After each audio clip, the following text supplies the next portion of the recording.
wanted this forever. I've been in the field with whatever they throw at me. Brush it off, pick myself up, moving on to the better. Okay. Hey. Yeah. Ain't no errors, baby, it's a new era. I wake up early, feeling rich like I'm Kesha. I get to the paper, boy. Extra, extra. Work with me,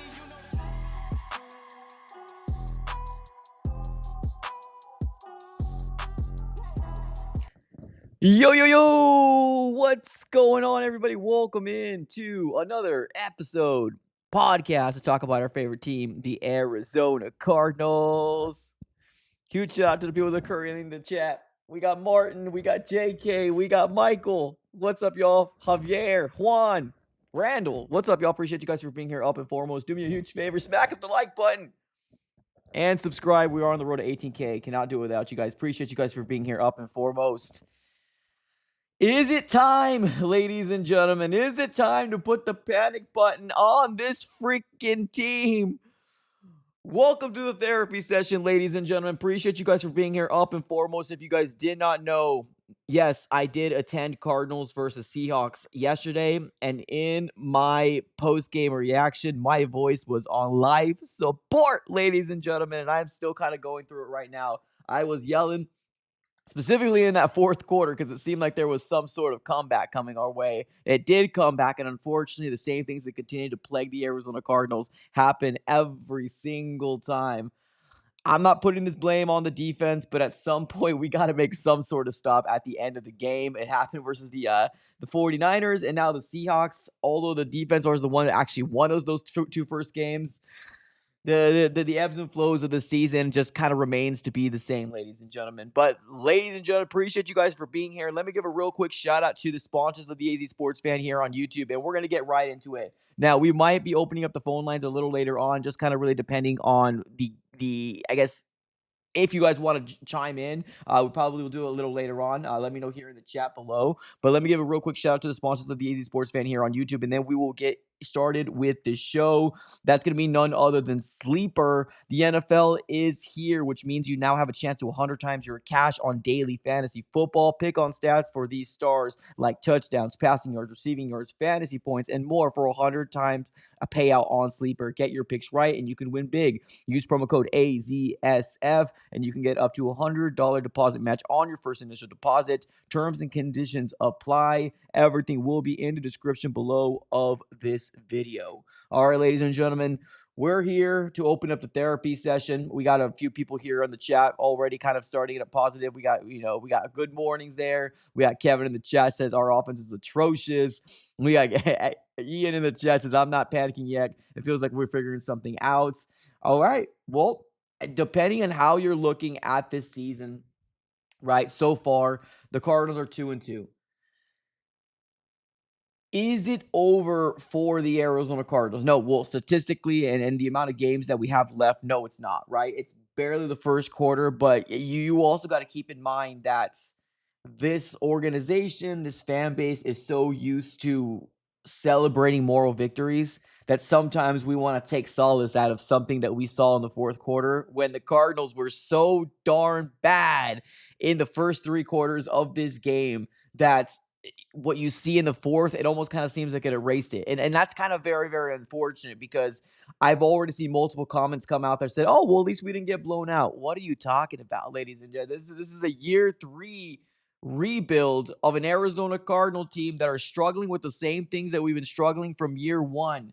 What are we talking about? Sam Darnold just got hired as as the quarterback for the Seattle Seahawks. Are they struggling with their number one wide receiver and their quarterback? No. Are the Arizona Cardinals? Yes. Is it year two already and they're still struggling? Yes. Like, well, why aren't we making this more of a big deal? Jackson Smith and Jigba, although was held pretty decently for 2 quarters, maybe a half, maybe 3 quarters. He did open it up and he looked better, right? But Sammy Darnold, Mr. IC Ghost, is already having a connection in year one. Why are we always dealing with these stupid little nuances of, oh, They need to learn the offense. Oh, the footwork needs to get better. Oh, this is a brand new offense. Oh, technically, it's 1.5 years in this offense. Why are we doing this every single freaking year? Why? Why? I don't get it. I don't understand this fan base. I really don't. It almost kind of seems like we're okay with mediocrity. Jonathan Gannon and his coaching staff has failed to make this the offense that we were supposed to have. They failed straight point forward. And it's not just the coaching staff, but if Jonathan Gannon wants to come out every single post-game reaction or post-game interview and come out and say it's on him, well, that's where my blame's going to go. You want to take the blame, then fix what is an issue that's been happening since last freaking year. The gloves are off. I'm sorry, ladies and gentlemen. I tried to be nice. I tried to be positive about this organization. I tried to start the whole let Monty cook movement. And if you don't know where that came from, that probably at 1%, 5%, 10% started from my fan base and from this, subscriber count. I'm tired of it. I'm sick of being nice to this darn regime that's doing the same things over and over again. When you got Mike McDonald over there in his year two, already looking like a more competent head coach than our current coaching staff. I'm sick of it. I'm absolutely sick of it. I'm tired of it. I'm tired of this same crap over and over again. Oh, well, Marvin Harrison Jr. and Kyler Murray don't have a connection. That's year two. Jackson Smith and Jigba and Sam Darnold. Mr. Sammy D. It already has a connection in year one. Now, can we have some solace in saying, oh, well, we can build off whatever they did in the fourth quarter? Okay, whatever. If that's what you want to take, then do what you did in the fourth quarter, and hopefully this offense gets fixed. Hopefully. But I'm so tired. I'm so tired of being this,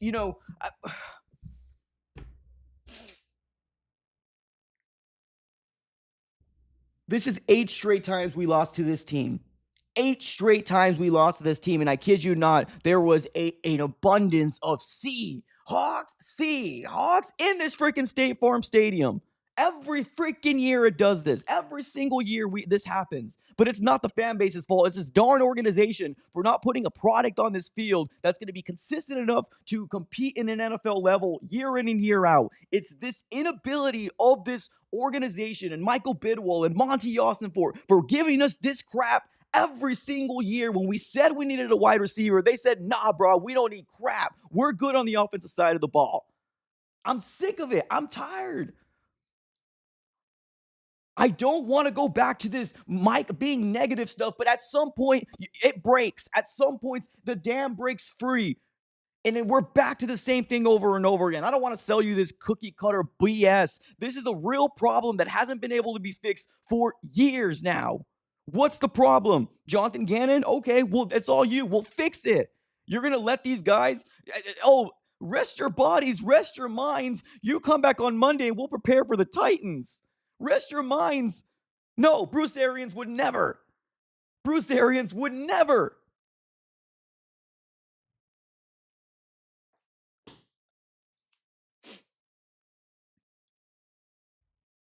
There was a rain of boos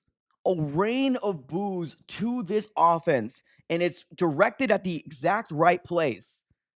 To this offense that has looked god awful. The communication is horrendous. It doesn't even seem like I'm gonna be. I don't think they. I don't even know if this whole I'm taking my boys to the California thing really kind of worked. And this is not me putting everything on Kyler Murray's shoulders. No, because what we know with Kyler Murray right now, Kyler Murray is not a top 10 quarterback. He's an average mid quarterback, and that's what he is. It's okay. You can win with those type of guys. That's fine. I'm not coming out here saying, oh, trade him away, release him. No, that's absurd. The Cardinals didn't put us in a position to succeed for the long term like they haven't been doing for years. They put all their eggs in a basket of Kyler. Okay, but then you put Kyler Murray out here when we know damn well he's not a top 10 quarterback. He's a mid guy that has flashes and has got flashes of brilliance, but cannot sustain that brilliance through 4 quarters or through an NFL season. And you came out here and said, this is what we're going to give you. Well, now we're struggling. Now this offense can't get their SHIT together. And here's the thing. I'm not even looking for 350 yards a game, 300 yards a game through the yard. No, I don't care. But I kid you not, somewhere in the fourth quarter, it was 7 minutes left. Guys, hear me well here. You're looking at the scoreboard and you're like, oh, well, that's not bad. We lost by 3 points. Mike, what are you tripping about? Because in the fourth quarter, with 7 minutes left in the fourth quarter, the Cardinals just surpassed 100 yards passing. That's why it's pissed. That's what pisses me off.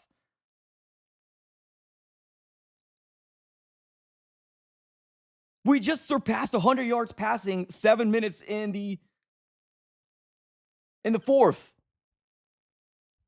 We look at the scoreboard and said, oh, we just lost by 3 points and the defense just made a stop. Okay, and then it's going to be fine. What does this organization prove to us that they're going to change? What are they going to prove to us it's going to change? Every single year we come out here with momentum and positivity that things are going to happen. All they did was focus on the defense. That's all they did.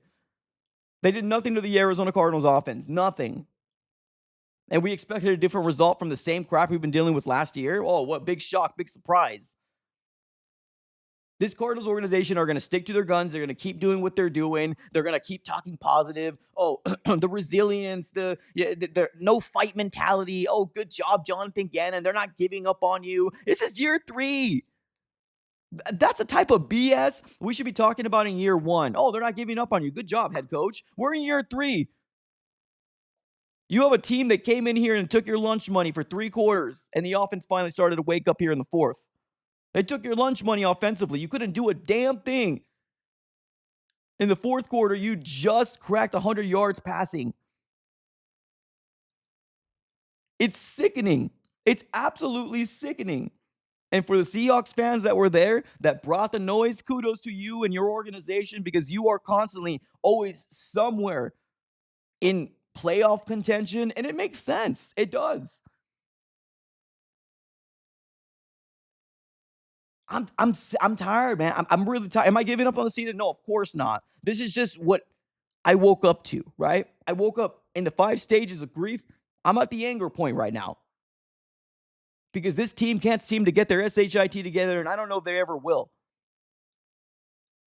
Will they beat the Titans? Most likely. Will we be talking about, oh, well, we're back. Well, maybe, right? Well, guess what? We got the Colts over there with Indiana Jones, which is reviving his career with the Colts right now.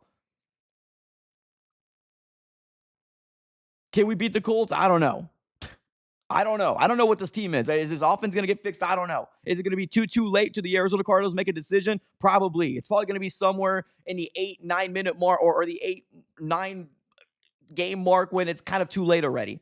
That's probably when they're going to make a decision. I'm not asking for a decision to be fine. I'm asking for some changes to happen. That's what I'm looking for. Some real kumbaya, sit down and figure out what the heck is going on with this team. That's what I'm looking for. And this coaching staff can't do it. It can't do it. Martin in the chat with the super chat coming in here. Martin says, I feel you, Mike. I'm with you. This is bad. It is. It is. And if this is your first time here, I know we've kind of gotten, a lot of new subscribers from the Cliff Kingsbury era to now this era, right? There's a lot of new subscribers that came and subscribe and hit the like button. I appreciate you. But this is what I was trying to avoid. I was trying to avoid getting back to this level of state as a fan that doesn't have belief in what's going on anymore. Trust me, my first 2 years, all my videos was about firing Steve Keim. That's what you needed to do. That was the number one thing that you needed to do. I wanted to believe in this coaching staff so darn bad that they were trending in the right direction. And guess what? They still can very well be trending in the right direction. But you are 0-2 in the division. You dug yourself into a hole that you might not be able to get yourself out of. We might be talking about, oh, well, if we won that game in the earlier weeks, this might come back to haunt you. Let's not forget, ladies and gentlemen, that most people were talking about this needs to be a playoff team, a playoff caliber team. Let's not stop that heat. Keep the heat going. Let's not stop that heat. This is a playoff or bust type of team. And if it doesn't happen, and if you can't win those November and December football games, changes need to happen. And honestly, Jonathan Gannon, I'm sorry. I like you. I think you're a goofy, cool guy, whatever. But honestly, if you go, I can care 2 S's. I'm at that freaking point. You're blaming everything on yourself, and that's okay. That's a sign of a leader. Good job. I'm proud of you, whatever. What I would be more proud is if a head coach can actually fix what has been issues with years now for this team, months with this team, dating back into last year. That's what would make me more proud of a head coach. Get your head out of the sand and fix it. We're going out here sleepwalking, going into week 5, which is probably a team that we're going to be able to beat. And if we don't beat the damn Titans, or if we look bad versus the Titans, or if it's going to be another game like the Saints and Panthers game where it's very, very close and it takes our defense to make a stop at the end again, it's going to continue the same situation, the same narrative. You're a team that can't close. You're a team that can't compete in the NFL. You're a team that cannot beat. You're just good enough to not be good enough. That's all you're going to be. And there's going to be some real tough decisions at the end of this offseason. These are things that need to be addressed.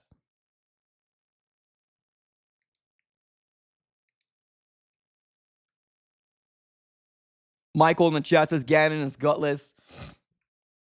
I don't know. He might be. I don't know. He might be.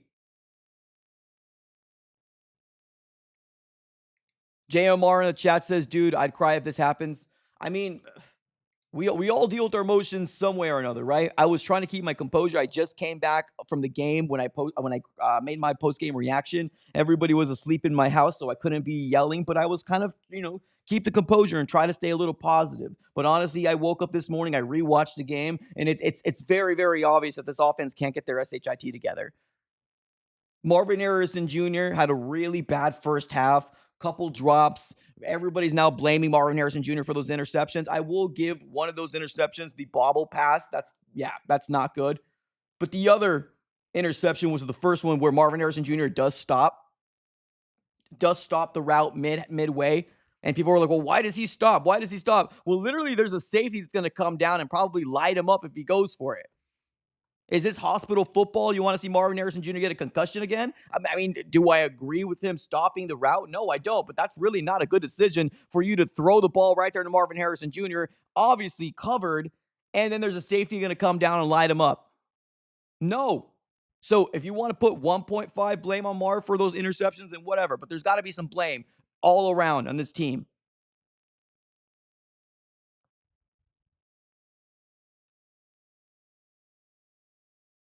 Run game was non-existent. I don't really blame Trey Benson too much, if I'm going to be real with you. Trey Benson only had the opportunity to run the ball, 8 times? And then we switched out to Amari DeMarcado to have more of a passing game. And that's fine. I love it. Okay, cool. We threw the ball 41 times. All right, cool. There's no explosive plays in this offense. There's no continuity in this offense. There's no consistency in this offense that's going to scare the opposing defense. There's not. Kyler Murray, again, was the rushing leader on an offense that can't get a run game going. Trey Benson was 8 carries, 35 yards. Amari DeMarcado, 2 carries, 8 yards. Kyler Murray, 5 carries, 41 yards. Kenneth Walker, 19 carries, 81 yards. Zach Charbonnet, 12 carries, 39 yards, 1 touchdown.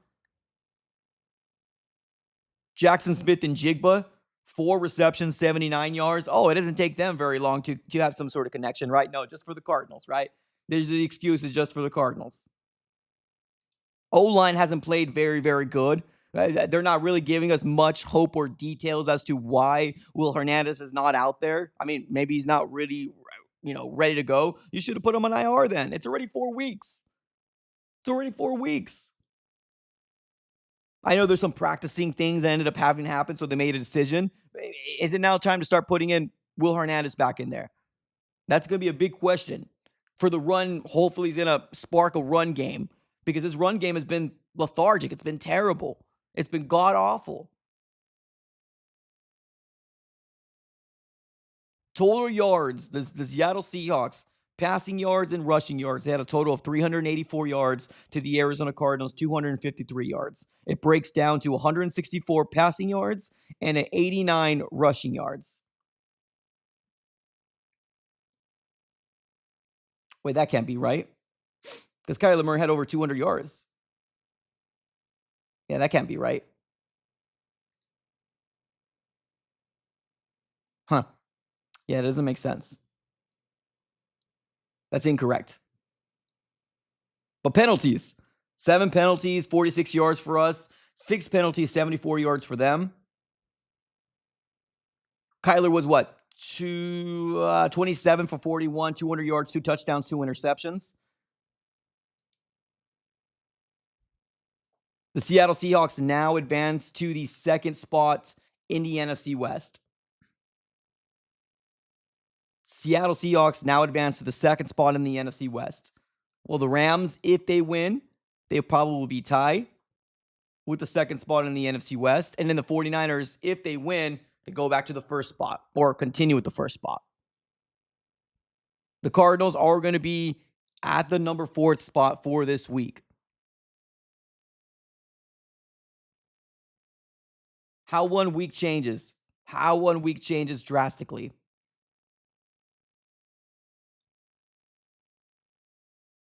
JMR in the chat says Isaiah Adams sucks so bad. I mean, this whole O-line is not good. This whole O-line is not good. Specifically, that right-hand side is not good. It's not good at all. And I'm going to be real. I ended up putting a tweet out or a post on X. And I said this, I truly hate that the narrative for the AZ versus Seattle game is that the Arizona Cardinals have perseverance or that they don't quit. The Arizona Cardinals got their lunch money taken from them for 3 quarters and decided to do something in the 4th. Something drastically needs to change. I'm honestly, I would rather this game be 23 to like 6 so we can actually start pointing the finger. But now you did give a little bit more grace to what's going on because, oh, it works, right? Oh, we started to catch a little fire, right? I would believe that you're starting to catch a little fire if this is year 1. Hell, I would even give you, year 2 if this is week 3 or week 4. We're starting to catch a little fire. I will give you that. But this is year 3 in an offense that has proven that they cannot put up the numbers that you need in order for you to win games in the NFL. King Plumtree in the chat says it's good to be optimistic but not delusional. Yeah, I mean, at some point, you got to have to call it like it is. And you got to put heat on this organization. You have to. At some point, you got to look and say, damn, this organization ain't doing it. The lip service, let me give these guys 3 days off because it's such a tough thing to do for their body, right? Oh, here we go. 3 days. We'll come back Monday, prepare for the Titans, and turn the page. What does Torey Lovello, Diamondbacks manager, say? Let's flush this one. Are we flushing this too? And acting like it never happened? No. You got to face this head on and try to figure out what the hell you got to do to get out of this mess that you put yourself in.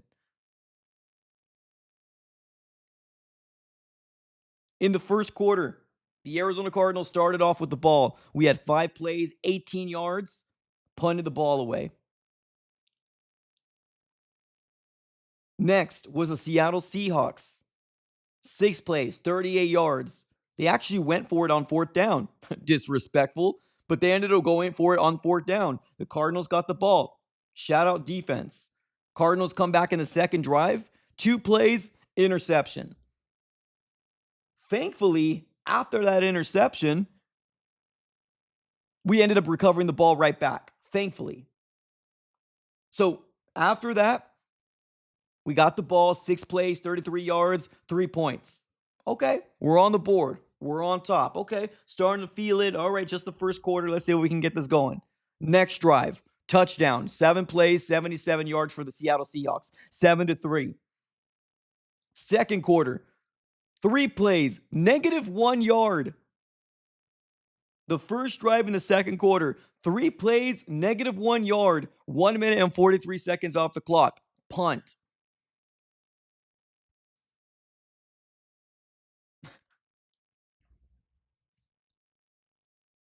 Next play, Seahawks get it. 5 plays, 8 yards, punt. Defense does it again. It's still 7-3 at that point. Cardinals get the ball, 10 plays, 40 yards, interception. That's the one where Marvin bobbled it. Defense came out again, 5 plays, 5 yards, punted it again. Next play, Cardinals get the ball, 3 plays, 9 yards, punts the ball. Next play or next drive, Seahawks touchdown, 7 plays, 90 yards, 14-3. Cardinals with 1 minute and 1 second left. 6 plays, 13 yards, nothing. End of the half. 14-3.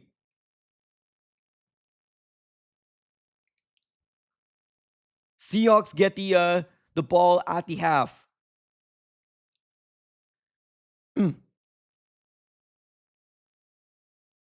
10 plays, 40 yards, 17-3. This might have been where they actually had a potential holding call, I think, if I'm not mistaken. Is this the one when they had a holding call? Well, regardless, there was one where they could have had a touchdown, but it ended up coming back. I'm not sure of this one. I'm trying to do a little research, but not on the fly. Okay, so 17-3. Cardinals get the ball next. 4 plays, 12 yards, 2 minutes and 30 seconds, punts it.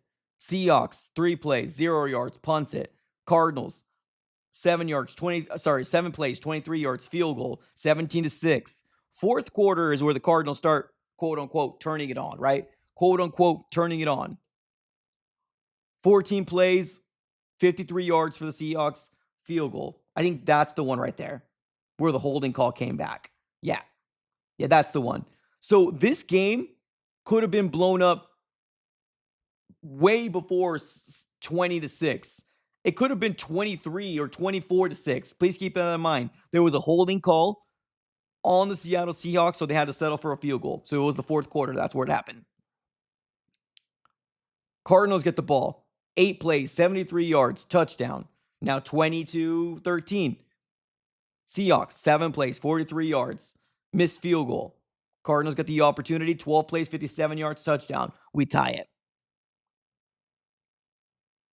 After that, last drive of the game, drives it on over. Myers hits the game-winning game.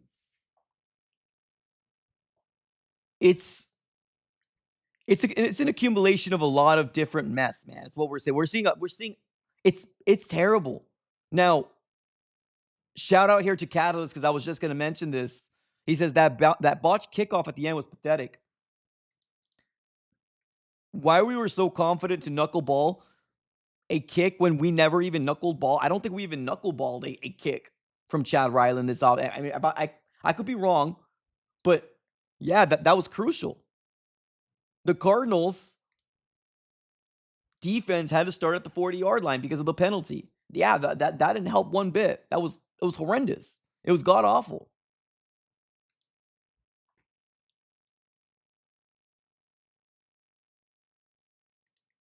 It's frustrating to see a team that has potential, and they do. They still got potential. Like I said, I'm not out on the Cardinals. Am I pissed off? I am. Because I see this as opportunities that are missed. These are opportunities that are missed by this organization that can't seem to get their SHIT together. They can't. They're constantly getting out-coached. They're constantly shooting themselves in the foot. And they're constantly not getting an offense going in the first half.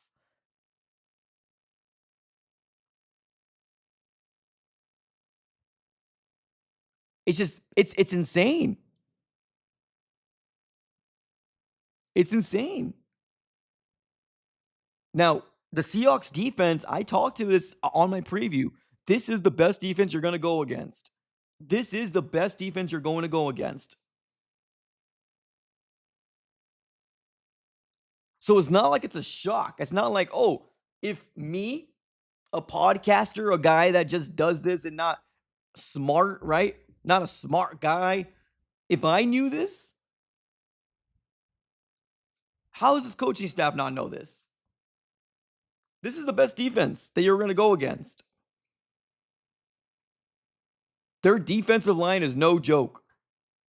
No joke at all. It just feels like we're constantly in the same situation over and over. It's like Groundhog's Day.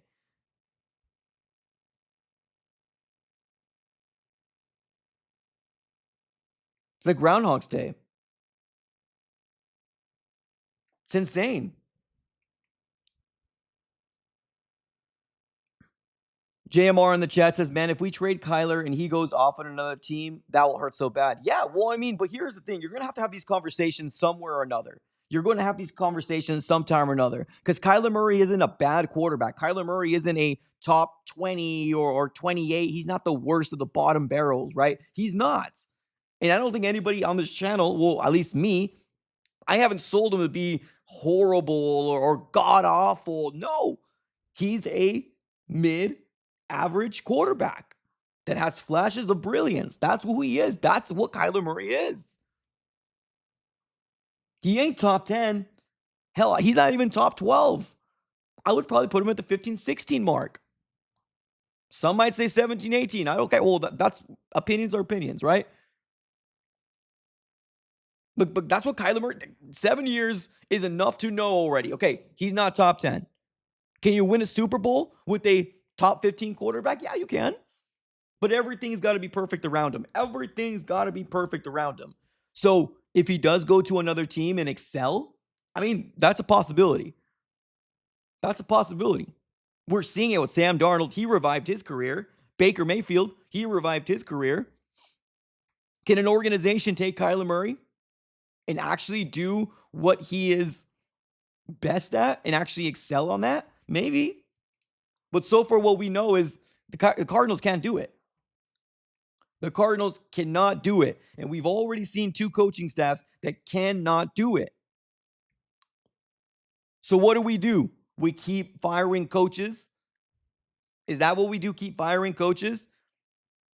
You also got to keep in mind, this guy's getting paid top 10, top 12 quarterback money to excel at the level that we need him to.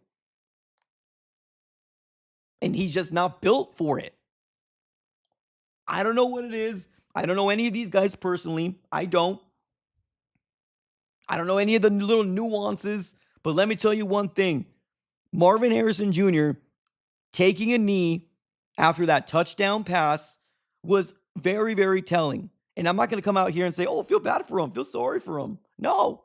You feel the way you want to feel. If you feel like he's a bust, then yeah, whatever your heart desires, that's fine. You want to call him a bust? Okay, that's fine. You think he's timid? Okay, that's fine. You do you. But just like I gave Kyler Murray the grace 5, 6, 7 years before actually talking SHIT about him, quote unquote, what people think. I don't think it is. I think I'm just holding him to a standard personally. But if you want to say I talk SHIT on him, okay, whatever. It took 5, 6 years to get to this point. It's 2 years of Marv. I'm not giving up on him. I'm not giving up on him. Just like Kyler Murray had multiple coaching staffs and we're kind of seeing the same results, I'm willing to see him with another QB and see what happens. If we're still seeing the same things and he's still struggling and the timidness still continues to happen, then okay. But I'm going to give him the grace. I'm going to give him the opportunities before I even call him a bust. I'm not there. I'm seeing multiple videos come out and say, oh, Marvin Harrison Jr. might be a bust. This young man's in his head. He knows all the expectations that's on his shoulders. He knows it. I'm not giving up on him. But if you want to, that's fine. And even if you switch, who cares? I don't care. Whatever. I get it. It's the ebbs and flows of an NFL team. I'm never going to call a person out. Whatever. I'm not willing to give up on a guy that's in his year 2 that's obviously in his head and struggling. He turned it up in the 4th quarter. That he did.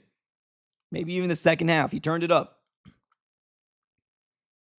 That's what we need to see a little bit more of moving forward.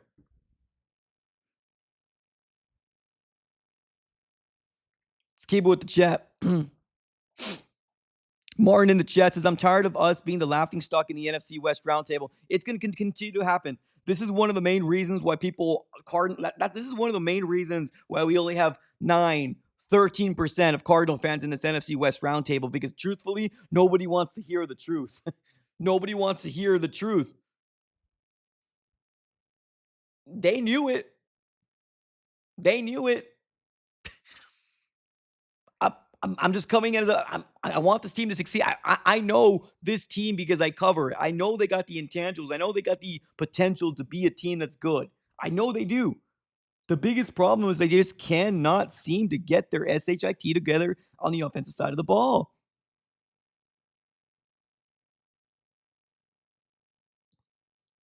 X in the chat says, so Mike, you're no. What? No, it's not even what I said. That's not even at all what I said. This is in the concord or in the thoughts of Marvin Harrison Jr. That's what I'm talking about. I will not give up on Marvin Harrison Jr. until I see him with another quarterback. That's what I said. I'm not saying now. No, I did not say this one bit. I'm talking about in the sense of people saying bust for Marvin. That's what I'm saying. I will not call this man a bust unless I see him play with another quarterback. Just like the grace I gave to Kyler Murray. I will not call this young man a bust or not a good quarterback or a mid quarterback unless I see him with another coaching staff. And guess what? We are. That's what I said.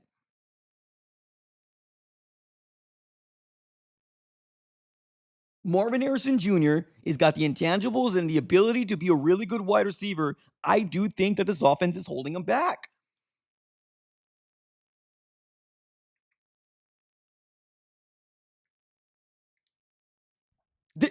Thank you. 100%. It's like they want to get a glimpse of what I said.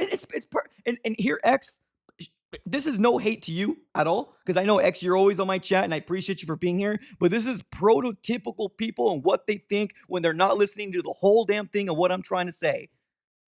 Listen well what I'm saying before you even get a little clip and you go from there and you start running. Oh, he wants to give up on Kyler. That's not what I said at all.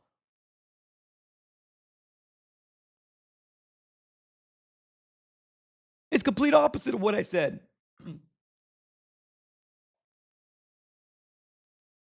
I think this offense is holding them back.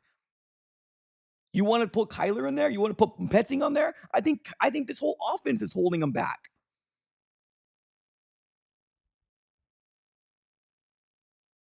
That's what I think. I think this offense is holding them back. Legit. And I'm not going to get off that stance unless I'm proven with another QB, and I'm not saying now, but I'm not calling this guy a bust like all the other people are calling him a bust. No, I already seen the talent that he can bring and what he can bring to this Arizona Cardinal offense. He just needs to give him the opportunity. I like that he got 10 targets in this game. I really do. I like that he got 10 targets in this game. Keep that going. Are we gonna be more of a balanced offense? Well, hopefully. Marv got 10 targets, 6 receptions, 66 yards, 1 touchdown. Trey McBride, 11 targets, 7 receptions. Wait, but ain't nobody talking about Trey McBride, right? Nobody talking about Trey McBride not catching 4 of those balls, right? Nobody talking about that. But guess what? People heard that little 1 second. They're going to say, oh, now you hate Trey McBride? No. I get the 4th overall pick stigma on him. I get it. I get the generational talent. You were sold. I get it. But if you're not willing to grant the same time and patience that we did with our current quarterback, then A, you probably didn't want Marvin Harrison Jr. in the draft, or B, you just want to find something to complain about. Marvin, when he knew he was going to get the ball, seems like he turned it on. I think there's a human nature to this. I really do. I think there's a human nature to this that he doesn't even feel like he's going to get the ball. It's truly. Do I think he stops a couple plays? Yeah, I do. I think sometimes he plays a little timid. I agree. I don't know if he's even 100% like thinking he's going to get the ball in most of these freaking plays. And I mean, that's not a good thing to have. You should always put 110% every single, play that happens. I agree. But I think there's a human nature side to this all day. I don't think he even thinks he's going to get the ball. So I'm not willing to give up on him. I ain't calling him a bust until I see him with a different quarterback. Now, are we going to get that? I don't know. I don't know. But I do believe this offense is holding him back. I do.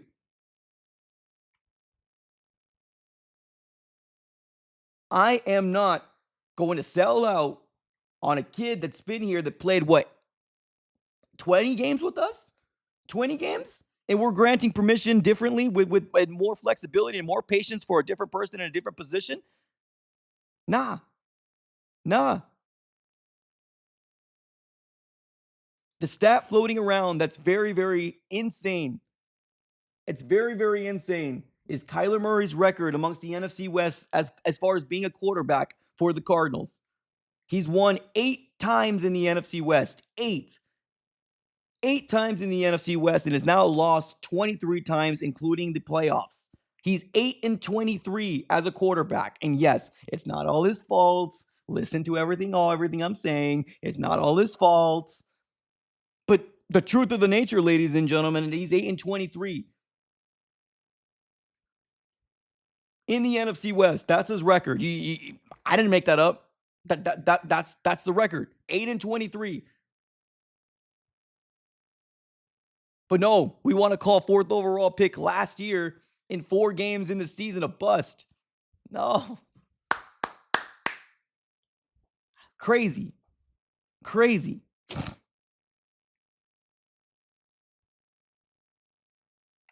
Eddie in the chat says, if people want to hate on Marvin Harrison Jr. for being the 4th overall pick, then how about Kyler proving he's the number 1? Ooh, bing! Yup. And going back to what I said, this loss wasn't on Kyler, okay? And it sucks that I always have to disclaim that because guess what? People don't listen to the whole thing or people jump into very, very, between streams and they think they kind of know what I'm trying to say. No, listen to the whole thing before you actually say, this loss is not on Kyler. But this offense is not helping the Kyler situation. It's not helping the connection between Kyler and Marvin for the first 3 quarters. Yes, they turned it on in the 4th quarter. We don't know if that's garbage time. We don't know if they were playing a little softer. We don't know.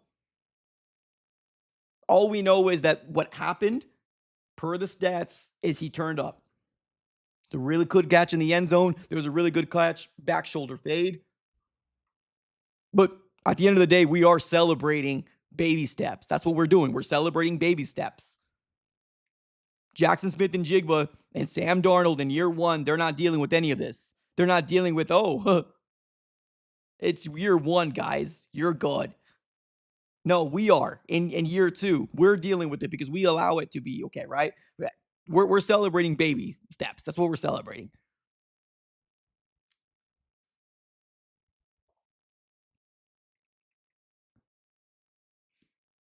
BB boy Riz in the chat says, no, it's Petsy, y'all, I promise. Well, if he gets fired and you're right, then we'll come back and circle that.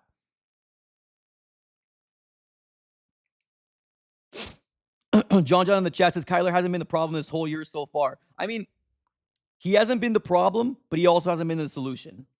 If that doesn't make sense, then I don't really know how else to describe it. You're right. He's not the problem. He's not the sole reason the Arizona Cardinals lose. No, it's the offensive line. It's the play calling. It's the offense in general. It's not good. But you also got to keep in mind Kyler Murray as a quarterback of the NFL, and that goes with every single team, not just the Cardinals. You get your flowers when you win. You get a lot of the brunt when you lose. That's just the way it is.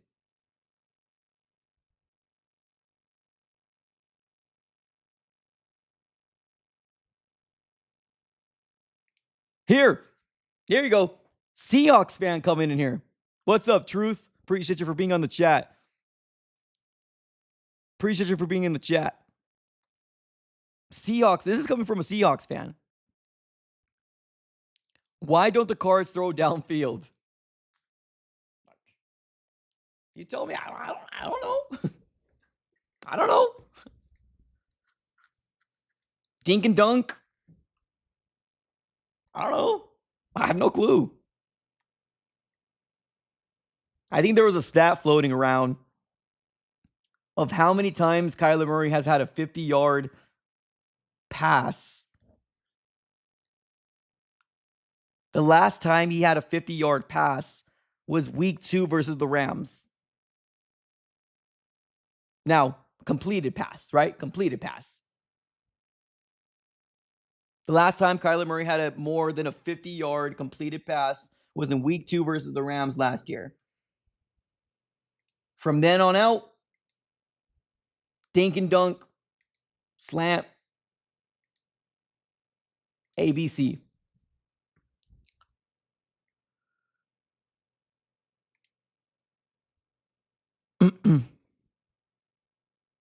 Hot sauce in the chat says Kyler's biggest strength is deep balls.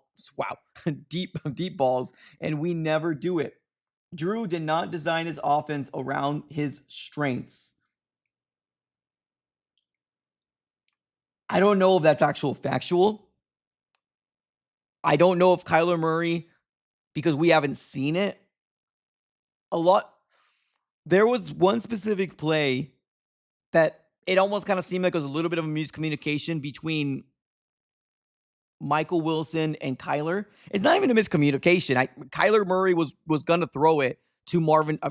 Sorry, Michael Wilson. It's the one where Michael Wilson was kind of running over and shading over to the right-hand side of the field. And I think he was going to keep going up, but Kyler tosses it not like kind of off his back foot. So he doesn't allow it to get too far. So it's a little shorter than what Michael Wilson anticipated the ball was going to go. But that's kind of, I guess, the best way to describe this offense. I don't think this wide receiving core and this quarterback, Kyler Murray, know exactly like where they need to be or where they need to go. I don't think these wide receivers know where Kyler Murray wants them to be when he's scrambling and struggling and kind of looking for a place to do something. I don't think they know. This backyard football thing can work and can give you flashes, but it's not sustainable. It's not. I gave a lot of praise to Kyler Murray in the second half last week to stay in the pocket and step up and deliver some dimes. I really did. Did we see that in this game? No, not as much. But you also got to keep in mind that the interior pressure of the Seattle Seahawks is a lot better than the 49ers. Well, at least from this 4-game sample size and what we've already experienced from the Seahawks, their interior pressure is a lot better. So to step up is kind of asking a little too much. So I didn't mind so much of him not staying in the pocket for this game plan, but he did throw the ball a lot more. So I wouldn't 100% say his strength is throwing the ball down the field when we really haven't seen it. And here's the thing, guys. Everybody's getting so tripped up on play calling, which there has to be a level of, yes, we got to talk about play calling. It's not that great. But the decision of where the ball goes is not on Petzing. You're aware of that, right? You're aware that when Kyler Murray snaps the ball, the job of a quarterback is to read the defense and decide where the ball is going to go. The decisions of dinking and dunking is not Petzing. Petzing's not telling him, throw it to the flat, buddy, there it is. No. The coaching is providing him to say, please don't do anything erratic. Go where the ball needs to go. Manage this offense. But if Kyler Murray wants to throw the ball down the field, if there is a route to do so, he's got autonomy to do it. Petzing has got some blame. Yes, he does. 100%. He does. But he's not the one dinking and dunking. That's not his decision. That is on the quarterback and the decision that he's making. Same thing like throwing the ball deep. That's not on Petzing. Petzing's not saying, don't take that deep shot. Obviously, when you read the defense, if it's there, you take it. I feel like people get so confused with play calling and decisions on the field. It's two different beasts. Play calling can be better in certain aspects of the game. Yes, 100% agree. You shouldn't be running an H-back drive or dive into a stack box like we did last week. You shouldn't be doing that. No, situationally, he doesn't seem to be the greatest, right? The flea flicker, the flea flicker that we try to do, what the hell, right? Now, granted, that defense that they ended up calling on that specific play was perfectly called at that right specific time. But Petzing is not the deciding factor of where the ball goes. He calls the play, you read what happens with the defense, and then you make a decision. That's why the quarterback position is so hard. It's such a hard position to master. You got to make split-second decisions like this.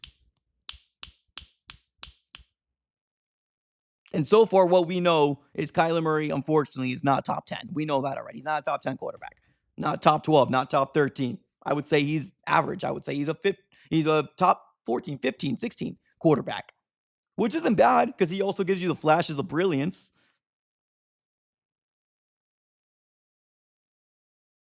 But on the other side of the coin, is that sustainable?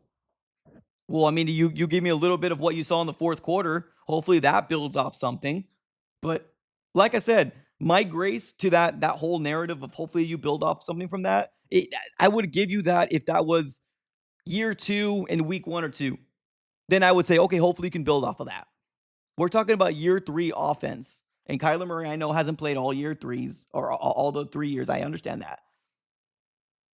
We're talking about a year 3 offense that's supposed to be taking the next step. That's what we're talking about. So the grace of, oh, hopefully we can build off of that, it doesn't fly with me. It really doesn't. So if you're trying to make me feel better saying hopefully we can build off it, it's not going to make me feel better. I'm sorry. Martin in the chat with another super chat. Man, what's up? Appreciate the super chat. Saying this, we should bring Cliff back as our OC. I don't know if Cliff wants to come back. I don't think Cliff and Kyler have a good relationship. Like, I'm only speculating. I don't know. I don't know them personally. And I know Cliff has said some glowing remarks about Kyler Murray when he's been in with the Commanders. I don't even know if you would want to come back to an organization that fired you. Would you? I don't know if you would want to come back.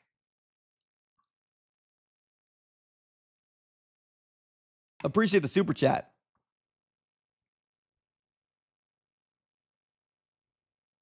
The Nino verse in the chat says, if we get rid of K1, we'll be trash for another 10 years. No doubt.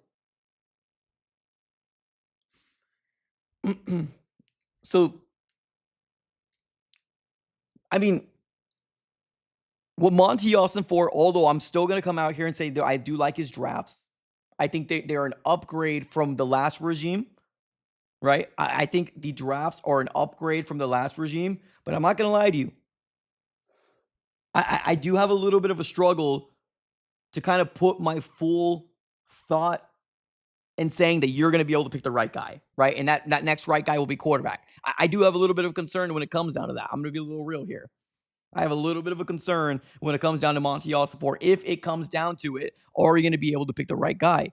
Or are you going to pick the next Bryce Young over CJ Stroud? And CJ Stroud has not been looking the greatest, so it's probably a bad example. But are you going to be picking the next Caleb over Jaden Daniels? And Caleb's been looking a little bit better than Jaden, but like it's all ebbs and flows, right? It's ebbs and flows of the NFL season. That's what it is.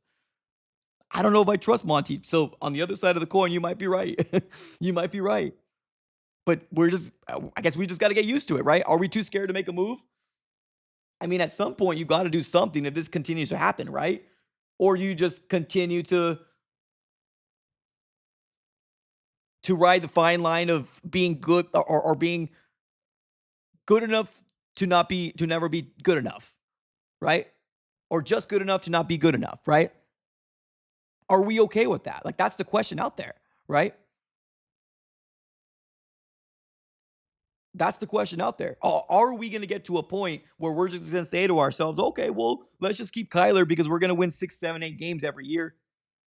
And it's better than the alternative. Well, what's the alternative? 3, 4 wins? Well, 3, 4 wins gets you potentially top 5 draft pick, potentially another chance of a quarterback, Drew Aller. Some people out there like Dylan Raiola, which I don't really like, but some people out there in my comments like him. I don't think Archie's coming out. I really don't, but he looks kind of a little bit of a struggle.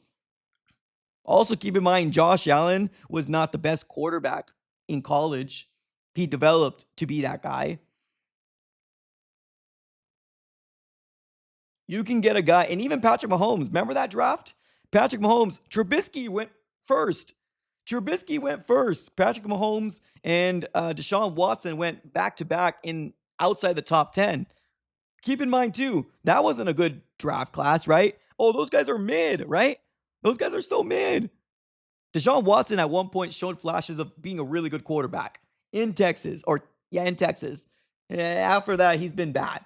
But Mahomes, that was a quote unquote mid, right? Mid quarterback class. He came out of that. He looked good. I think that was the same draft class of Prescott, if I'm not mistaken. He was a 4th-round pick.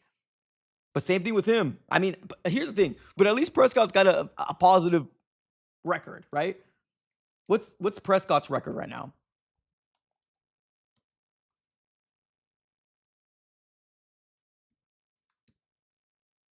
Dak Prescott's record is 77 wins and 48 losses, okay? As a starter, 77 and 48 losses, right? And let me see, where was he drafted? I know it was a 4th-rounder. Let's see here. So 2016, he was 135th overall pick. So Dak Prescott has got what? So was it 77 and 30 something or 44 is what we said? Kyler Murray right now being a starting quarterback is 38, 47, and 1. 38, 47, and 1. So do we just be good enough to not be good enough and continue because we're too scared to make a move? I mean, that probably seems like what the Cardinals are going to do. I mean, let's be real here.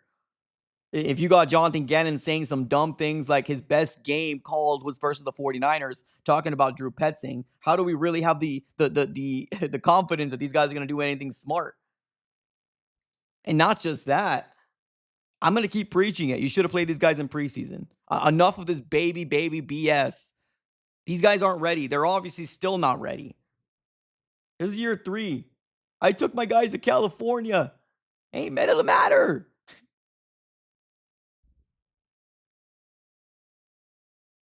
Yeah, they are in a constant rebuild, 100%. They're always in a constant rebuild. You know why? Because we allow it. That's why. We allow it. We allow it. That's why we're in a constant rebuild. Because we don't put pressure on. Because we allow the 3 or 4 year rebuilds. That's why. Because you hear people that with the BS excuses every single year, the mediocrity of, oh, they are just, that's what they can build up. That's why. That's why we're constantly in rebuild. We don't put fire on this organization. We allow 3 or 4 year rebuilds and they don't do anything and then they rebuild for another 4 or 5 years. It's what it is. We allow it.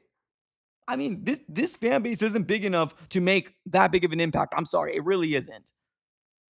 There's not enough people that are willing to put their voice out there and make their voice be heard because they're seen as a negative person, right? They're seen as a negative Nancy. You want to make a difference, you can make a difference. Stop allowing this darn team organization to consistently put us in the same thing over and over again. And right now, we're the 4th team in the NFC West. That's where we are. Can the Arizona Cardinals be better next week? Yeah, they can. They're playing the Titans, thankfully. But the following week after that, we got the Colts. I'm not as confident we're going to beat the damn Colts anymore. No, not at all. Not with Indiana Jones over there.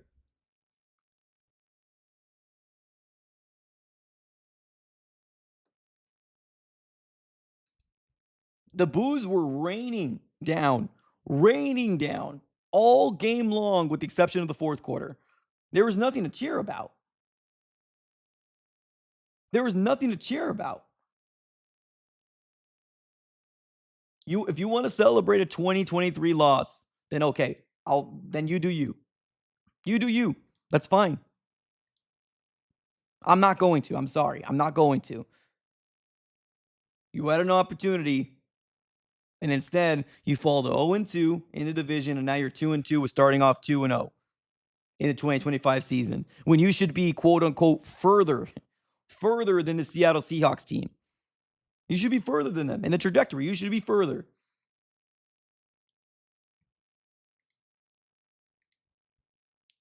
We got another super chat coming our way. We got Jose. What's up, Jose? JG makes me miss Cliff. At least we played good by his 3rd year. His conservative coach scared to go for it on 4th and 1, which gave Seattle another shot. Yeah, I mean, I'm going to continue to say this until this coaching staff proves to me otherwise. And what's going to prove to me is that they're going to allow Kyler Murray to consistently throw 41 times or around 41 times for a stretch of games. If I see that the Cardinals allow Kyler Murray to throw the ball for around 38, 39, 40 times a game, then I will change my stance on this. But I don't think this Cardinals organization or this coaching staff truly believes that he's not going to make a mistake. I don't think they truly believe that. I think they're playing conservative for a specific reason. And is that going to be their Achilles heel? Is that going to be what's going to bite them in the butt? Yeah, maybe. I don't care what they say. I don't think they fully believe in him. I don't think they fully believe that he's not going to make a mistake. And that's why they're taking the approach that they're taking.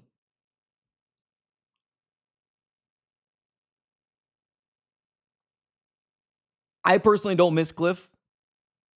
I get what you're saying, though. Year 3 was awesome.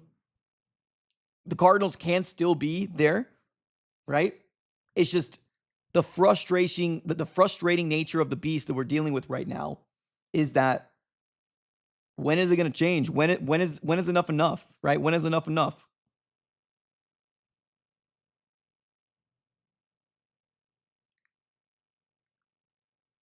Let's do this. I want to give an opportunity here for people to open up the phone lines to give their own spiel. Let me know if you guys want to jump on. I'm willing to give 3-4 people the opportunity to come on here and either agree with me or disagree with me. Whatever you want, I don't care. I'm willing to hear your guys' voices and hear how you guys are feeling on this side of the coin. So what we're going to do is, if you're watching on the X/Twitter side, I apologize. You can't partake in this. If you're watching this on the YouTube side, it's super simple. I'm going to put a link on the chat of the YouTube side. You click on the link and you come on in. You tell me if I'm right or if I'm wrong, or if you're panicking or if you're not panicking. But there's a link right there. Come on in. Let me know how you feel. And we got time for, let's say, 3-4 calls. The link has been posted. And while we wait for the people to come on in, I will read some super chats that came in. Appreciate you guys for obviously super chatting. Thank you so very much for obviously supporting the channel. Thank you.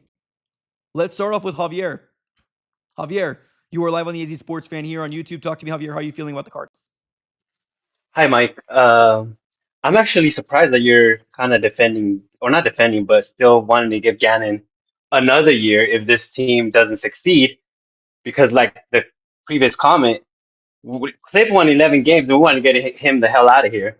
But I don't know why we want to be so patient with Gannon and giving him an extra year when by 3 years you should know if you have the good coach or not.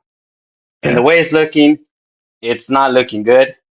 I mean, do you think Seattle's wondering if they hired the right guy? This is second year. The Lions, by the third year, they knew they had the right guy. Yeah.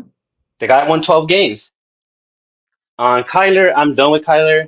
Um, at this point, it is what it is. He's a mid quarterback. To me, you don't win championships with mid quarterbacks. You've only gone to the playoffs 1 year in now 7 years. Yeah.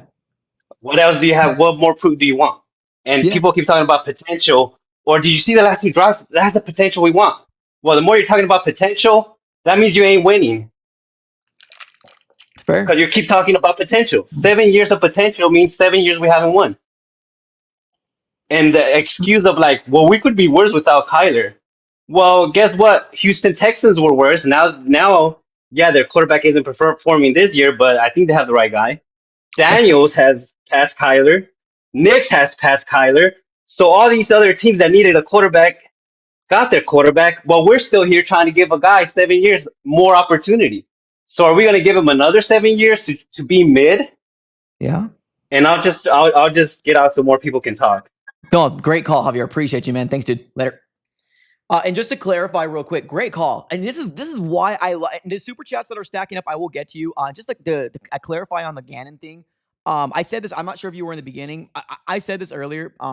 Last year I was defending Gannon. Now I can care two lesses. The only reason why I would say, okay, I guess bring him back if you want to, and I can kind of make myself, okay, that's fine, is because Kyler's not his quarterback. But also at the other side of the coin, he did hitch his wagon to Kyler Murray. He did. He's completely 100% bought into Kyler. So honestly, if Gannon goes, I can care two S's. Honestly, to be honest with you, now I'm at that point.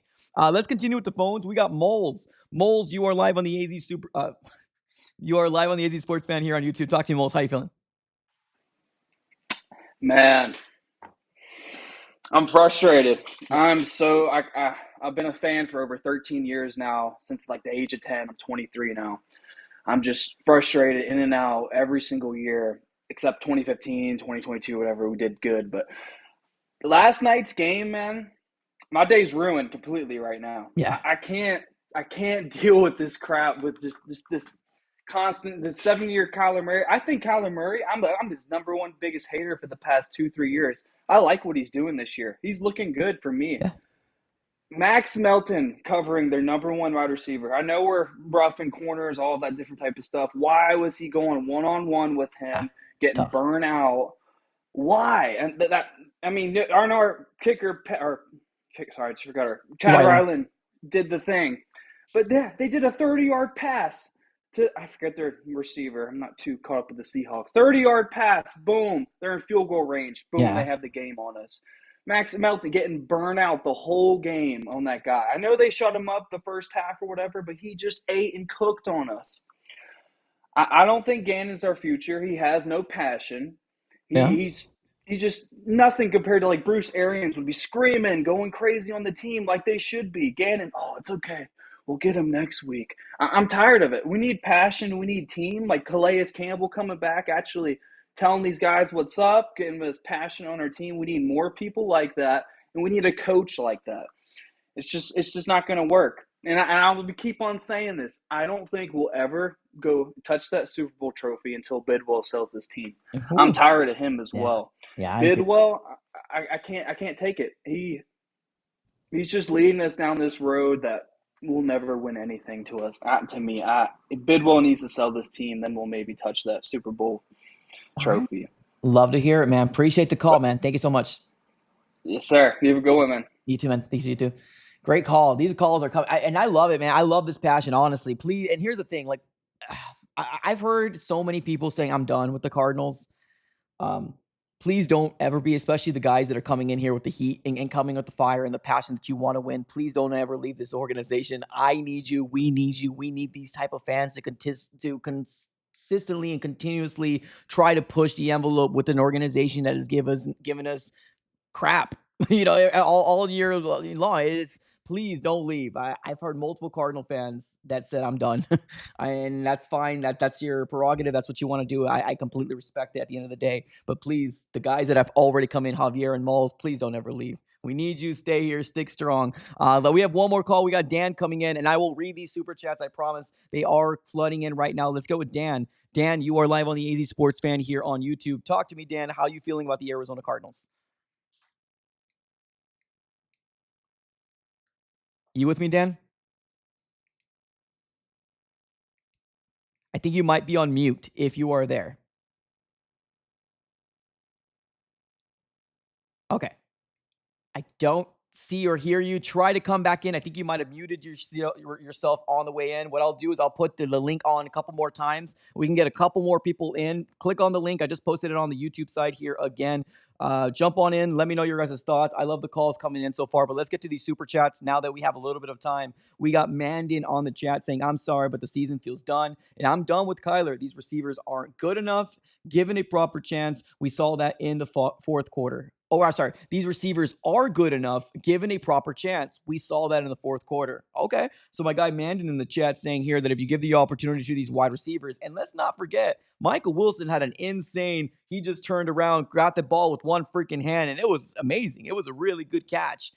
The primetime national view, I think that's the first time I've ever heard Michael Wilson being called and saying, oh my God, what a spectacular thing we ended up seeing here, right? So I agree, man. I agree that if you give the opportunity to these guys and actually throw them the ball and get them into a rhythm, we can actually be a real competent offense. It's just, there's a big, big underlining. What the hell are we doing right now? And nobody can seem to fix it, unfortunately. Appreciate you, Mandan. Let me get with another super chat, and I got another caller waiting. Jose saying, we need someone like Dan Campbell, dog mentality. Bring back BA. Can we get Bruce Arians back? Can we do that? Damn. All right, let's go with Jose. Jose, you are live on the AZ Sports Fan here on YouTube. Jose, talk to me. How are you feeling about the Arizona Cardinals? You there? Hello? Yep. You there, Jose?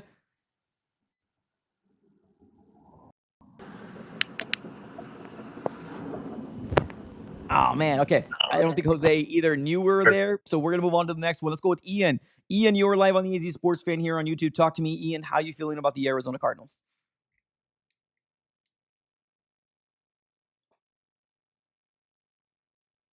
Yeah, check if you're muted, Ian. If you can do me that solid. Yikes. I mean, it's raining in the valley. I just didn't think it was this bad. All right, let's keep it going. Let's see if Dan can work out one more time. If this doesn't work out, then it ain't meant to be. All right, Dan, give us your thoughts. All right, can you hear me this time? Yes, I can. What's up, brother? How's it going? So, yeah, I've been a fan of this team for a long time, right? I mean, I've seen Kurt Warner play, I've seen, Carson Palmer, and I've seen all the bad ones play too, but like, I'm just tired, man. It's like I'm exhausted. Yeah. And I hate, you really can't throw the blame on any one specific person. I think you got to look to everybody.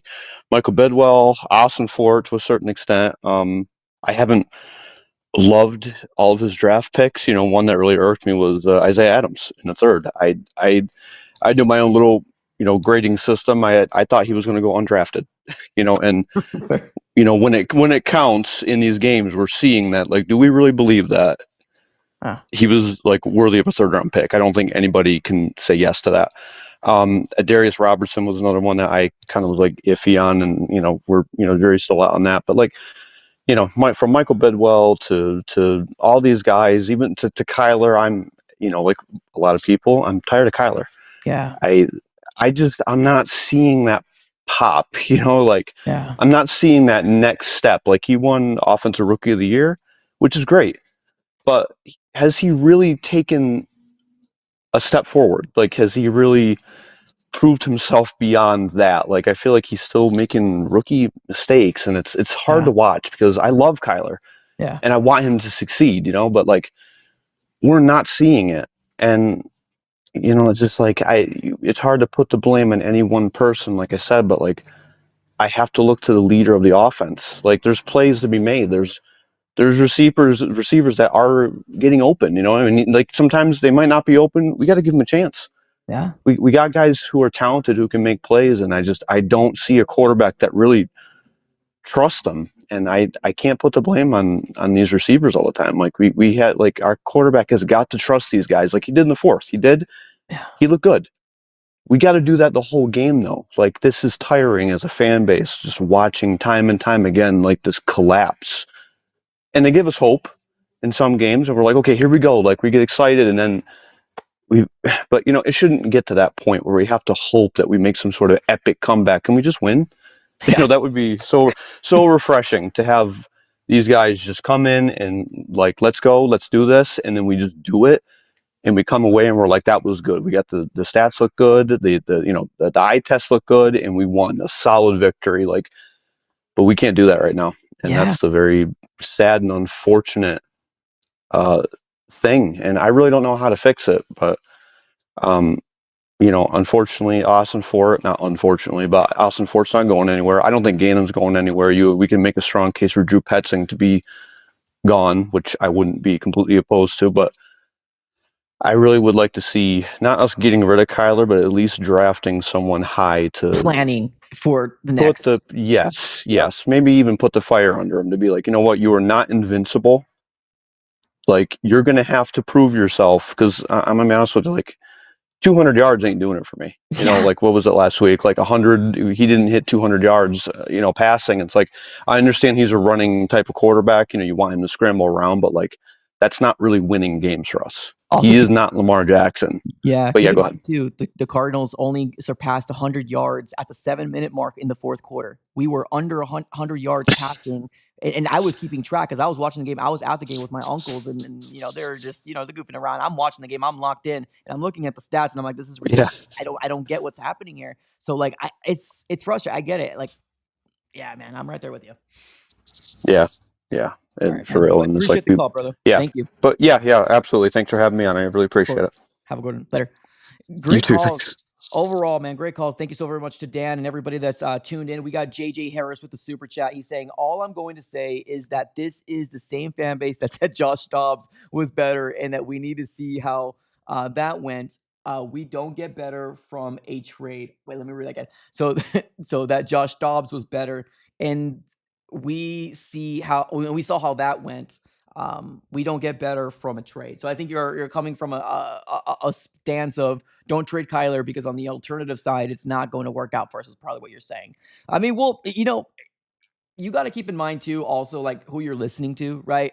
People are going to spew a lot of different things. And sometimes I do as well, right? Sometimes I'm coming out here pretty down outlandish and just spewing some crazy stuff because I'm pissed off, man. I really am. And some people say things when it doesn't kind of make sense. I personally never said myself to trade him. But if it kind of gets to the point where this continues to happen, the Cardinals need to make a tough decision. And it's not my decision. It's not your decision. It's going to be the organization to figure out, do we have a trade partner? Is this going to set us up to potentially draft another young kid in the draft? And that's what I'm looking for. I'm looking for a plan. I'm looking for, how are you going to get us to the next level in the new era of a different quarterback coming in? And right now with the Arizona Cardinals, they put their stake down and they put their flag down saying, this is our guy. And I don't even know if they truly believe this is their guy. But they also didn't come up with the backup plan, which honestly, I loved what the Philadelphia Eagles did when they ended up going after Jalen Hurts and they got, Wentz under contract. They're not settling. They're not settling for, you're our guy. No, I love the idea of putting some heat on a quarterback that has not performed to the level that we need him to perform to. I don't know if any other organization or any other fan base will accept a record of 38, 47, and 1, with the exception of probably the Cardinals, the Jaguars, and the Jets, because we are them. The Browns, we are them. I don't know any other organization that would accept 31, 47, and 1 being your career record. For as much crap as Dak Prescott gets for not winning in the playoffs, he's got a winning record, a much better winning record. So not saying, that's not me saying Dak Prescott's better. So if you want to try to clip it and say, oh, you're saying Dak Prescott's better. No, but I'm just saying, what I value more as a fan is I value more I value more wins than I value stats. Give me wins. Let that follow suit. Let's take on the last call. Last call of the day is going to be Gio. Gio, you are live on the AZ Sports Fan here on YouTube. Talk to me, Gio. How are you feeling about the Cardinals? Oh, hello. I just wanted to say that I think first of all, I'm like one of those people that's a Kyler defender in a way. I don't think he's perfect. Yep. But my thing with Kyler is I've seen I mean we all remember this season where he put up insane stats. He had close to 40 touchdowns. And I've seen I feel like I've seen so much potential for him. It's I mean from him. And talent, it's you can't just find that anywhere, you know? And I've seen him have a really good connection with D-Hop and stuff, so I know that he has the capability of doing good things, but the thing I don't like from him is leadership.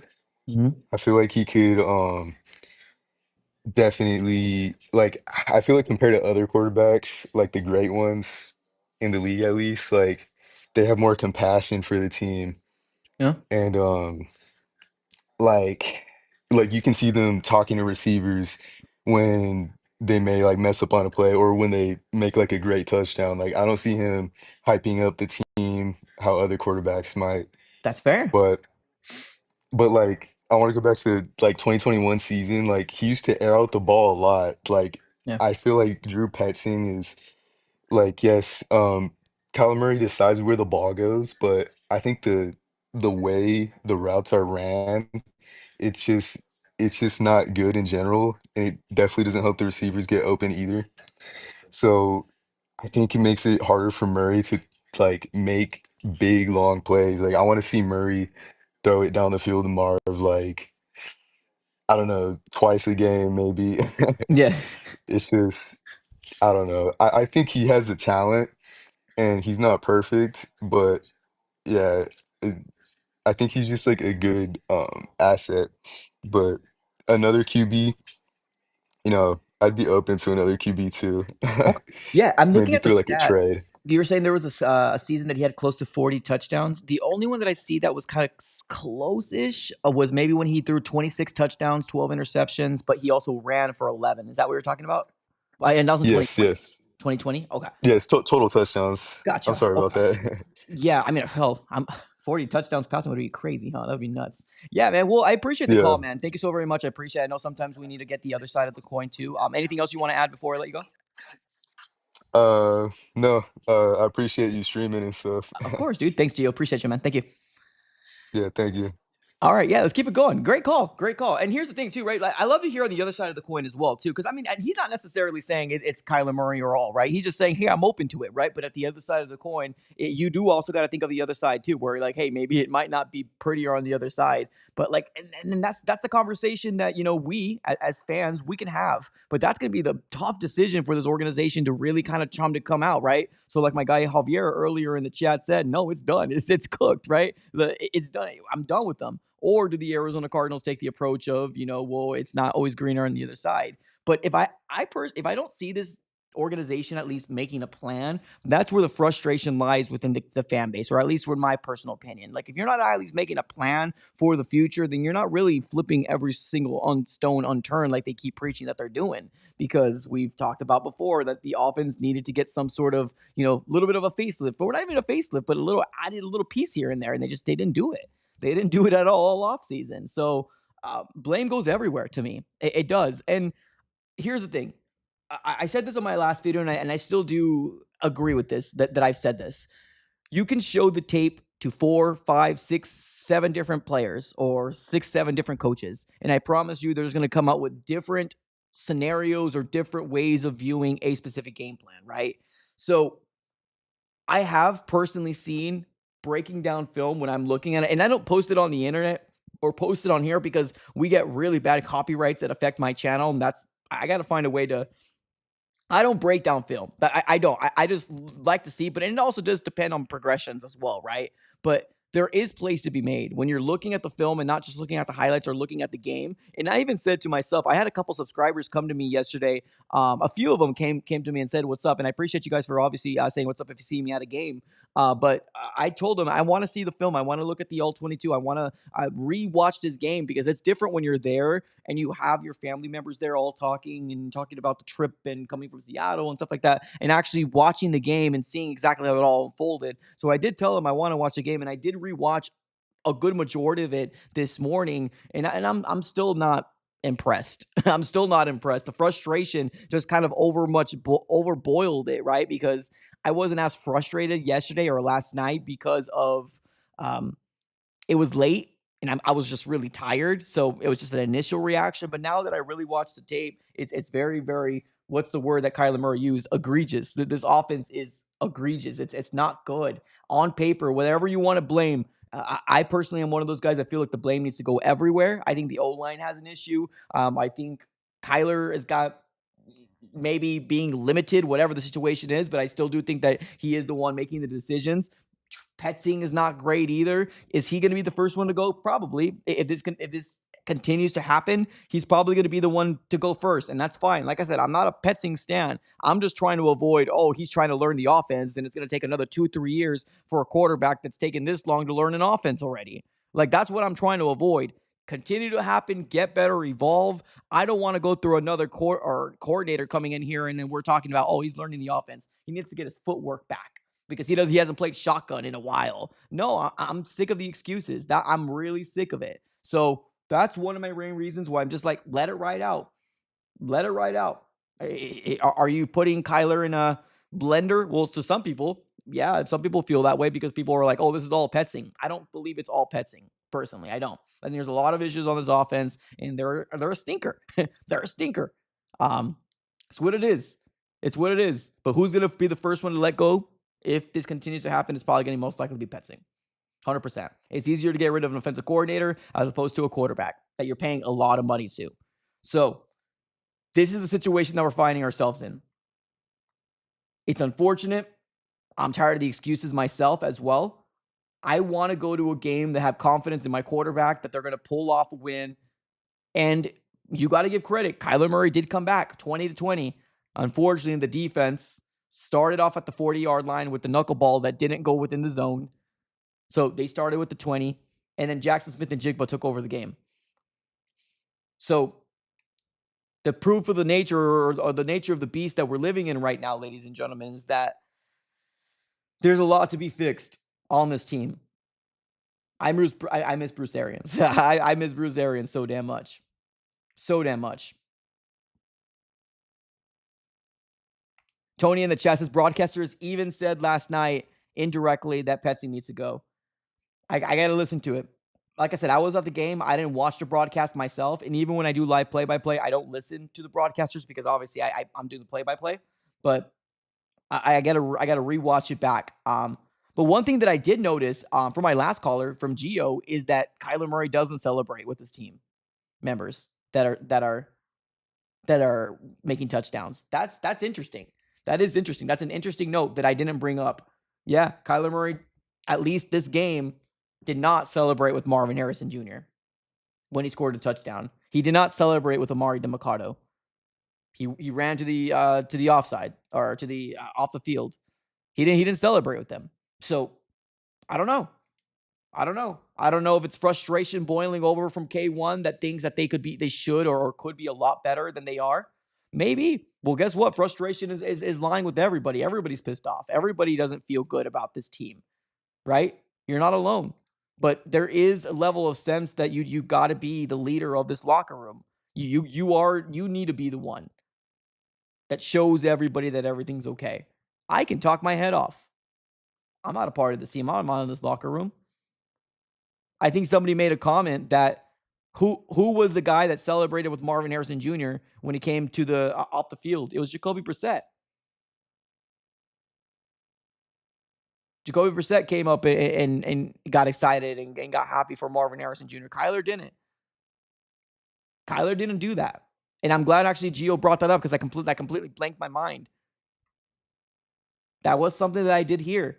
But like I said, when you're at the game, that's not, you can't see every single little thing that's happening. But Kyler Murray just went straight to the bench. But he didn't just do that to Marvin. He did that to DeMarcado as well. Amari.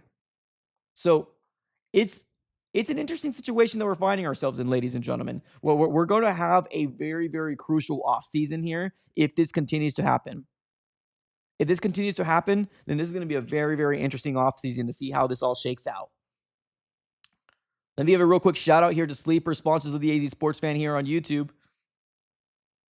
Make sure you use promo code AZESF and they will provide you with a 100% deposit match on your first initial deposit. Terms and conditions do apply. Everything will be in the description below of this video. Check out Sleeper, proud sponsors of the AZ Sports Fan here on YouTube throughout the entirety of the 2025 season. Let's go with John. What's up, John? John's with a super chat. He's saying this. Drew Putz developed Baker, Jacoby, and Deshaun in Cleveland. As a quarterback coach, who hired him? Never had a good resume. Still think we should buy Malik Willis. Where is he? Where is he playing at? Is he with Green Bay still? Where is he? Oh, okay. So he's the Packers backup quarterback to Jordan Love. Okay, I do like Malik Willis. I don't know if the Cardinals are that team that's going to be able to pluck a second string quarterback from another team and make them the next Messiah. I don't think the Cardinals have ever been like that. I don't think they can multitask like that to develop him while getting Kyler Murray the opportunity. So although I'm cool with bringing in another quarterback, I don't think it's going to happen. They already made their decision with bringing in Jacoby Brissett, right? That is their backup quarterback. And honestly, I don't think Jacoby is ever going to come in unless Kyler gets hurt. And I'm not wishing anybody to get hurt. I wish him to stay healthy all season long. I do think we get a better opportunity to win with Kyler, but this is, quote unquote, what our best opportunity is, what you're seeing. We're going to be staying in games. We're going to win probably close games. We're going to have some stinkers here and there because I'm not going to come out here and say, like, this game probably should have been a stinker. This game probably should have been a stinker. When you're looking at 20-23, you're like, oh, that's not bad. That's not bad, right? But this game was out of hand before the fourth quarter. So I don't know if the Cardinals will do it. I don't think they should personally. Why waste draft capital when you got Jacoby? But if you're going into Jacoby, then there's going to be a quarterback controversy and probably a quarterback getting drafted within the near future. Appreciate the super chat. Ian in the chat says we're sticking with Jacoby. Yep, exactly. Your number, we already got a number 2 right now, and it's Jacoby. Yeah, there's really no point in doubling down like that.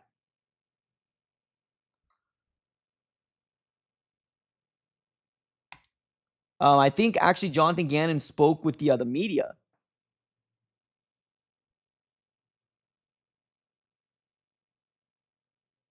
So Jonathan Gannon came out. Shout out to Danny Sarek of the Arizona Cardinals. Said this. Head coach Jonathan Gannon says after watching the Thursday Night Football tape, he saw some things he likes, but also a lot they need to improve on.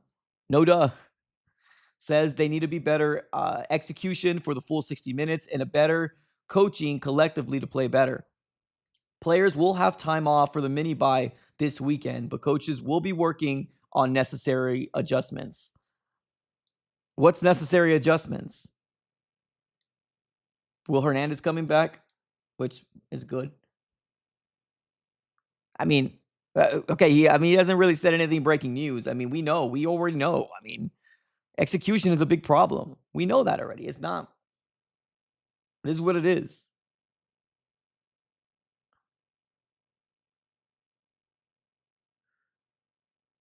So it seems like Cardinals in a walk-off field goal twice in 5 days, says Gannon says that his team isn't deflated from that, but rather motivated and bolted with the adrenaline to improve. JG added, it's a combo of frustration, motivation to be just a few plays away from winning those 2 games. There you go. Year 3. Let's go. We got the motivation now, ladies and gentlemen. Motivation, frustration. We're back. Year 3. Come on. Come on, Jonathan Gannon. Give me something better. Give me something better. Okay. I didn't see anything yet, but if Jonathan Gannon truly did speak, I'm going to be looking into it once we are done with the stream, which we will be closing up shop here pretty soon. Do me a huge favor, actually. We got over 120 of you guys here in the chat. Do me a huge favor. Smack up the like button if you guys can do me that big favor. Smack up the like button. Subscribe. If it's your first time here, thank you so very much. Up and foremost, appreciate y'all. Let's read a couple more comments and we'll be closing up shop. Thank you for all the super chatters. Thank you for everybody who actually chimed in here and called in. Thank you, everybody. You guys made this show magnificent. Let's keep reading a couple comments and then we'll close up shop. Kyler is still better than Jacoby. Yep. Log season ahead of us, boys. Yep. Honestly, give famous Jameis. Oh, Winston. You're talking about bringing Winston. I doubt they bring any other quarterback, to be honest with you. Jack in the chat says, great takes this morning. Once we get some of our defenders back, it'll continue to be elite. I have hope that our offense will click. Their jobs are on the line, so they'll have no choice but to unlock. All right. Love it. All right, Jack, let's go and close up shop like that, ladies and gentlemen. Thank you, everybody, for tuning in. You guys are all amazing. Smack the like button on your way out. Subscribe to the AZ Sports Fan here on YouTube. Thank you, everybody, for tuning in. We're going to be closing up shop. You guys are all amazing. Have a great rest of your day, and as always, go Cardinals.